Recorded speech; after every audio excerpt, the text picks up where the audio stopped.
이에 빌라도가 예수를 데려다가 채찍질하더라. 군인들이 가시나무로 관을 엮어 그의 머리에 씌우고 자색 옷을 입히고 앞에 가서 이르되 유대인의 왕이여 평안할지어다 하며 손으로 때리더라. 빌라도가 예수님을 채찍질하고 군인들이 예수님을 모독하는 행위를 합니다. 예수님의 형이 언도되기 전의 일이거든요. 있을 수 없는 일입니다.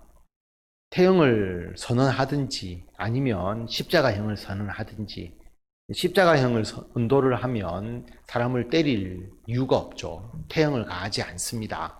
그런데 빌라도가 유대인들이 예수님을 고발했는데 자기가 스스로 예수님을 태형을 가하고 그리고 군인들이 가시나무로 관을 엮어서 유대인의 왕이라고 했기 때문에 가시나무로 관을 엮어서 왕관을 만들고 그리고 자색 옷, 왕이 입는 귀한 옷이죠. 그런 색의 옷을 일부러 입히는 겁니다. 그리고 모독하죠. 유대인의 왕이여 평안할지어다. 손으로 때렸다라고 하는 것도 굉장히 모독적인 행위입니다. 이것을 행하는 거죠. 빌라도가 왜 그렇게 했느냐 하면 뒤에 보면 나오지만 빌라도는 이런 식으로 해서 유대인들의 마음을 누그러뜨리면 예수를 사형 언도를 하지 않아도 될 것이다 라고 생각을 한 거죠.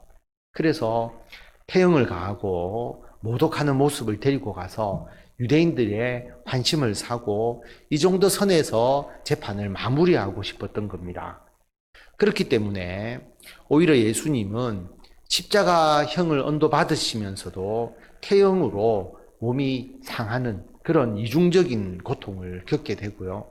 나중에 십자가에서 예수님께서 다른 사람들보다 더 빨리 돌아가실 수밖에 없는, 그리고 예수님이 십자가를 지고 골고다까지 가지 못하는 이유 중에 하나가 태형을 받았기 때문이다라고 하는 겁니다. 이 태형이 우리가 생각하기에 몇 대 때리고 그런 개념이 아니잖아요. 채찍으로 굉장히 고통스럽고 사람들에게 아픔을 주고 정말 태형을 통해서 사람이 죽을 수도 있는 그 정도의 고통이 있는 것이기 때문에 채찍질 하더라라고 하는 것이 간단한 그런 상황은 절대로 아니다라고 하는 것입니다. 예수님이 이런 고통과 모독을 당하십니다. 4절에 보면 빌라도가 다시 밖에 나가 말하되 보라 이 사람을 데리고 너희에게 나오나니 이는 내가 그에게서 아무 죄도 찾지 못한 것을 너희로 알게 하려 함이로라 하더라. 빌라도가 총독으로서 재판을 하는데 전혀 앞뒤가 맞지 않는 이야기를 하죠. 나는 이 사람에게서 아무 죄도 찾지 못했다라고 말합니다. 그러면은 태형을 가해서도 안 되죠. 가시나무로 관을 엮어서 머리에 씌우고 자색 옷을 입히면서 채찍으로 때리고 손으로 때리고 모독하고 이런 행위를 해서는 안 되지 않습니까? 그런데도 불구하고 이런 행위를 한 것은 결국 유대인들에게 환심을 사기 위한 것이잖아요. 유대인들도 그걸 간파하지 않았겠습니까? 야, 이 사람은 자기의 판단에 따라서 재판하는 것이 아니라 우리들을 의식하구나. 그럼 유대인들은 더욱더 강하게 주장할 뿐이죠. 그리고 빌라도는 그 유대인들의 주장을 자기가 반박할 수 있는, 그리고 그것을 물리칠 수 있는 힘이 없기 때문에 결국은 유대인에게 굴복할 수밖에 없게 되는 거죠. 유대인들은 더 강하게 주장하고 빌라도는 더 힘든 상황에 빠지게 되는 겁니다. 그래서 백성들 앞에서 또 대제사장들 앞에서 이야기를 합니다. 나는 아무 죄도 찾지 못했다. 5절에 보면 이에 예수께서 가시관을 쓰고 자색 옷을 입고 나오시니 빌라도가 그들에게 말하되 보라 이 사람이로다 하매, 빌라도가 일부러 보여준다라는 느낌이 들잖아요. 예수를 등장시켜서 죄를 찾지 못했지만 이런 모습으로 내가 만들어 놓았다. 이 정도 선에서 끝내자라고 하는 그런 표현입니다. 그런데 전혀 대제사장의 무리들에게는 통하지 않는 빌라도의 참 술수라고 볼 수가 있습니다. 6절에 보면 대제사장들과 아랫 사람들이 예수를 보고 소리 질러 이르되 십자가에 못 박으소서 십자가에 못 박으소서 하는지라. 빌라도가 이르되 너희가 친히 데려다가 십자가에 못 박으라. 나는 그에게서 죄를 찾지 못하였노라. 대제사장과 그 아랫 사람들이 더더욱 십자가에 못 박으라고 이야기를 합니다.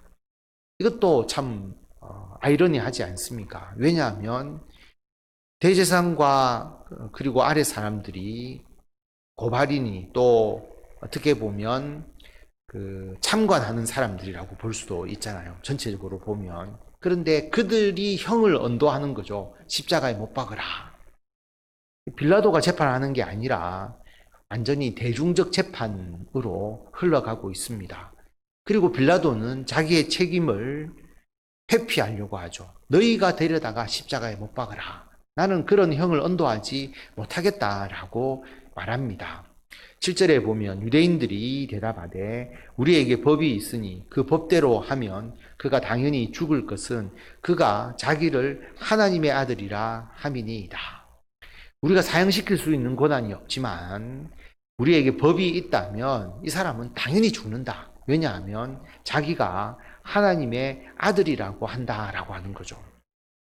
그러니까 8절에 보면 빌라도가 이 말을 듣고 더욱 두려워하여 다시 관정에 들어가서 예수께 말하되 너는 어디로부터냐 하되 예수께서 대답하여 주지 아니하시는지라.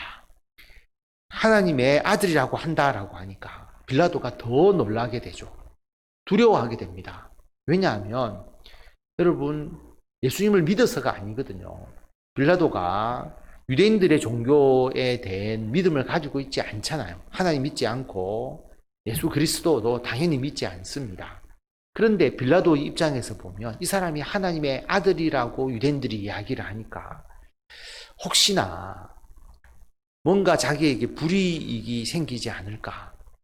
꼭 미신을 믿는 사람들이 이런 어떤 신비한 능력을 가진 사람을 내가 잘못 건드려서 나에게 화가 생기지는 않을까 하는 두려움을 가지게 되는 거죠. 그리고 예수님과 대화를 하면서 예수님이 범상치 않다라고 하는 것을 자기가 이미 느꼈잖아요. 그러니까 두려움을 오히려 가지면서 다시 예수께로 옵니다. 그러면서 네가 어디로부터냐? 네가 정말 하나님의 아들이냐? 네가 정말 하늘과 관계가 있는 사람이냐? 신이냐? 이런 어떤 복합적인 질문이죠. 두려워해서 질문을 합니다. 그런데 예수님께서 대답하여 주지 아니하셨다라고 하는 겁니다. 예수님이 자기를 유대인의 왕으로서 뿐만 아니라 이 세상에 속하지 않은 온 세상 우주 만물의 왕이다라고 당당히 선언하셨지만 여기서는 대답하여 주지 않는 것은 빌라도가 자기의 말을 아무리 하더라도 결국 예수님을 풀어주지 않을 뿐만 아니라 면피의 목적, 자기를 방어하기 위한 목적에서 질문하는 것임을 깨달았기 때문이죠. 진정으로 예수님을 믿고 알려고 또 예수님에 대해서 올바로 재판할 것이 아니라 지금 빌라도는 두려운 마음에서 어쨌든 이 상황을 모면하기 위해서 예수님에게 질문했다는 것을 알았기 때문에 예수님이 대답하지 아니하셨습니다. 그래서 10절에 보면 빌라도가 자기의 권위를 내세우죠. 빌라도가 이르되 내게 말하지 아니하느냐. 내가 너를 놓을 권한도 있고 십자가에 못 박을 권한도 있는 줄 알지 못하느냐. 내가 풀어줄 수도 있고 십자가에 못 박을 수도 있는데 너 입 다물고 있으면 되겠느냐. 나에게 아부하거나 하소연하지 않으면 안 되느냐. 그렇게 이야기를 한 것입니다. 그러니까 예수님께서 11절에 보면 예수께서 대답하시되 위에서 주지 아니하셨더라면 나를 해할 권한이 없었으리니 그러므로 나를 내게 넘겨준 자의 죄는 더 크다 하시니라. 빌라도가 재판하는 게 아니라 나를 재판할 수 있는 것은 하나님이시고 하나님이 그 권세를 그리고 나를 넘겨주고 또 나를 재판하는 그런 권한을 너희들에게 주지 않았다면 너희들이 어떻게 감히 나를 재판할 수 있겠느냐. 그러므로 나를 너희에게 넘겨준 자들, 대제사장의 무리들, 이들의 죄가 크다라고 분명하게 말씀합니다. 그러니까 예수님은 빌라도의 재판의 결과에 전혀 연연하지 않고 빌라도에게 전혀 어떤 복종하거나 굴종하는 모습을 보일 필요도 없고 보이지 아니하셨던 것이죠. 당당하게 이렇게 말하니까 빌라도가 더 두려워하고 예수님의 죄를 찾지 못하고 풀어주려고 합니다. 12절에 보면 이러함으로 빌라도가 예수를 놓으려고 힘썼으나 유대인들이 소리 질러 이르되 이 사람을 놓으면 가이사의 충신이 아니니이다. 무릇 자기를 왕이라 하는 자는 가이사를 반역하는 것이니이다. 빌라도가 예수를 풀어주려고 합니다. 근데 힘썼다라고 말하는데 재판관이 힘쓸 게 뭐가 있습니까? 그렇지 않습니까? 자기가 예수가 죄가 없다라고 생각하면 이 사람은 어떤 상황에서도 무죄다. 그렇게 하면 끝나는 이야기거든요.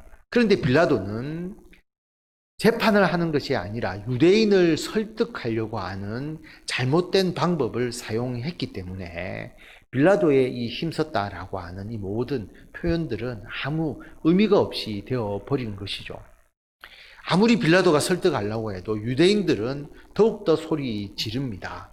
그리고 나중에 어떤 이야기까지 하느냐 하면 당신이 이 사람을 풀어주면 가이사의 충신이 아닙니다. 자기를 왕이라 하는 자는 가이사를 반역하는 것이다.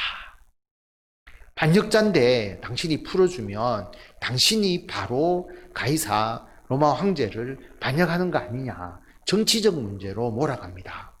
처음에 유대인들이 이 제목으로 예수님을 고발하지 않았거든요.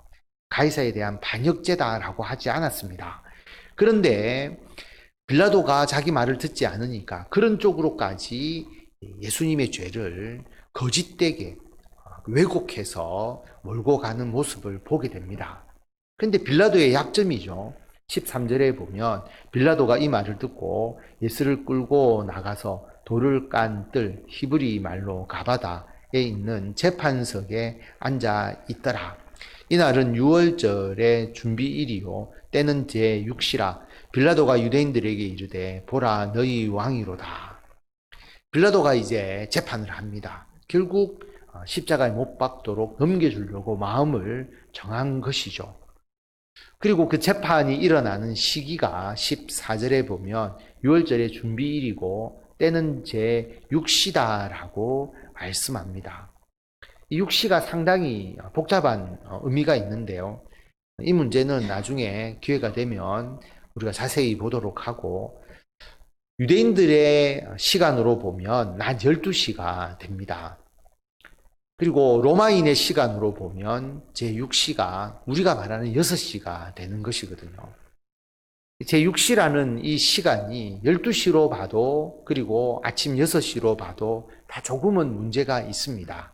난 12시로 본다면 사복음서와 맞지 않거든요. 마태마가 누가복음과 맞지 않는 부분들이 있고요. 그래서 단 12시에 예수님이 재판을 받았다라고 볼 수가 없고 이 흐름으로 본다면 제6시가 로마의 시간으로 아침 6시로 보는 것이 더 맞다라고 볼 수가 있습니다. 왜냐하면 아침 일찍이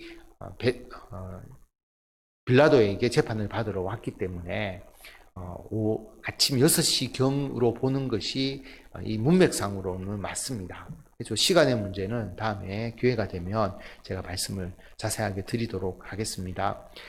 그리고 빌라도가 이제 유대인들에게 보라 너희의 왕이다 라고 말하니까 유대인들이 소리를 지릅니다.